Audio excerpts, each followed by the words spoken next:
नमस्कार दोस्तों, आप सभी को हमारे यूट्यूब चैनल पर स्वागत है। तो चलिए हम लोग अपना क्वेश्चन पे चलते हैं।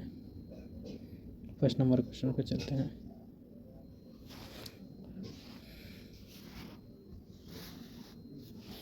उत्तल उत्तल दर्पण द्वारा बना प्रतिबिंब होता है काल्पनिक तथा सीधा होता है। Option number C. काल्पनिक तथा सीधा होता है। Option number C. और ये ना डाला दिमाग।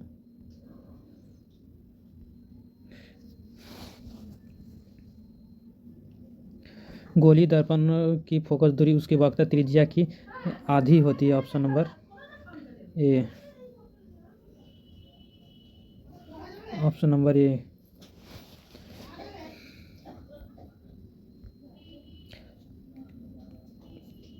हजामत बनाने के लिए किस दर्पण का व्यवहार किया जाता है? अवतल दर्पण का। दर्पण द्रव का अपेक्षित घनत्व मापा जाता है हाइड्रोमीटर से। Option number B.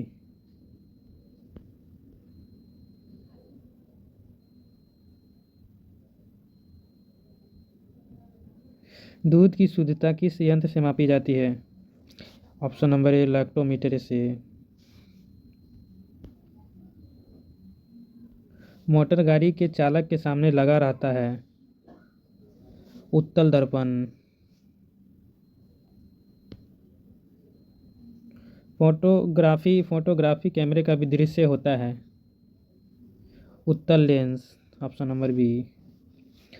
पानी में हवा का बुलबुला किस तरह कार्य करता है? अवतल लेंस की तरह। Option number D.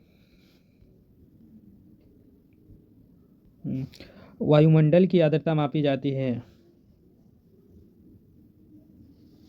हाइड्रोमीटर से। ऑप्शन नंबर ए। भूकंप मापी यंत्र है सिस्मोग्राफ। ऑप्शन नंबर ए। ध्वनि की तीव्रता मापी जाती है डेसिबल में। ऑप्शन नंबर ए। मानव रेटिना पर बना प्रतिबिंब होता है काल्पनिक एवं सीधा होता है। Option number C. सॉरी दोस्तों, सॉरी, काल्पनिक नहीं, ये ऑप्शन नंबर बी हो जाएगा इसका।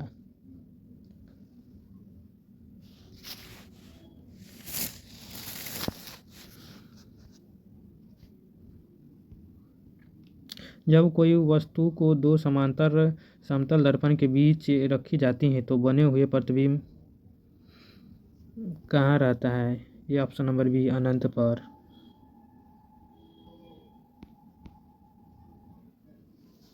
तो चलिए अगला क्वेश्चन पे चलते हैं हम लोग 14 नंबर क्वेश्चन पे।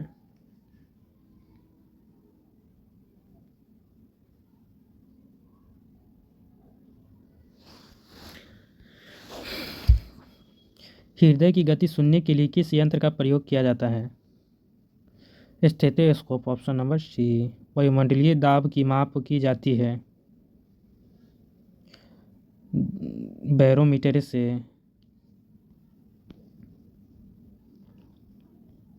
सरल सूक्ष्मदर्शी में वस्तु को रखा जाता है लेंस और प्रकाश केंद्र के बीच। Option number B. वनस्पति तेलों से कृत्रिम घी बनाने में किस पर उत्प्रेरक का प्रयोग किया जाता है? निकील का। Option number C. Ammonia gas बनाने की हैबर विधि में किस उत्प्रेरण का प्रयोग किया जाता है? लौ चून का। ऑप्शन नंबर ए। अवतल दर्पण में वस्तु का प्रतिबिंब दर्पण के पीछे काल्पनिक सीधा तथा वस्तु से बड़ा बनाता है जब वस्तु होती है फोकस और ध्रुव के बीच। Option number D. रक्त का दाब किस यंत्र से मापा जाता है? सिस्मोग्राफ। 20 नंबर क्वेश्चन पे चलते हैं दोस्तों। Option number B seismograph. Transformer का कोड बना होता है नर्म लोहे का। Option number A. Option number ठीक है। ट्रांसफार्मर किस सिद्धांत पर आधारित है? विद्युत चुंबकीय प्रेरण पर। Option number B. ट्रांसफार्मर प्रयुक्त होता है एसी वोल्टेज में उपचयन या अपचयन करने के लिए। हीट स्टोन ब्रिज का व्यवहार किसे मापने में किया जाता है? तो चलिए इसका क्वेश्चन पे चलते हैं। ये प्रतिरोधे को मापने के लिए किया जाता है, तो इसका आंसर हो जाएगा प्रतिरोधे। पानी के अंदर ध्वनि सुनने का यंत्र कहलाता है hydrophone, option number D. Loud speaker में ऊर्जा परिवर्तन होता है, जैसे जहाँ पे दोस्तों डीजे उजे बजता है वहाँ पे जो स्पीकर बजता है वो किस में बजता है? तो ये जो है विद्युत ऊर्जा से यांत्रिक ऊर्जा में, सॉरी, विद्युत विद्युत से यांत्रिक एवं यांत्रिक से ध्वनि ऊर्जा में कन्वर्ट हो जाता है। ये option number B. 27 number question पे चलते हैं हम लोग दोस्तों।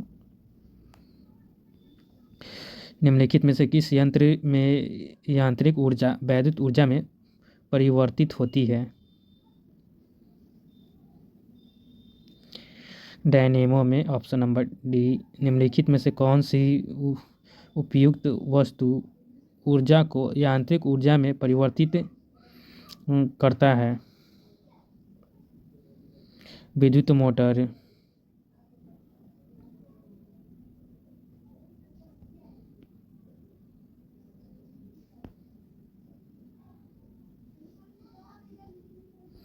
रासायनिक ऊर्जा का विद्युत ऊर्जा में परिवर्तन होता है, बैटरी में होता है।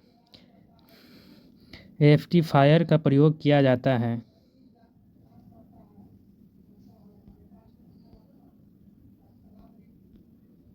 रेक्टिफायर का प्रयोग जो है किया जाता है, ये हो जाएगा एसी को डीसी में बदलने के लिए, option number D. Transformer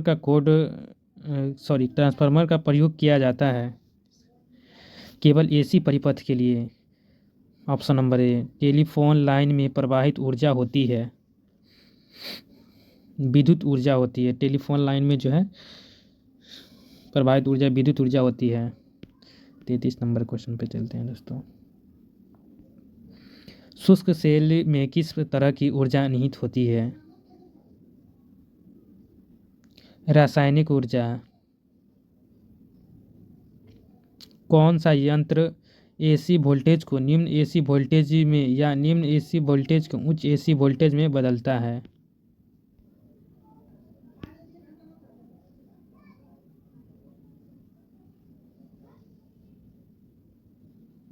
transformer.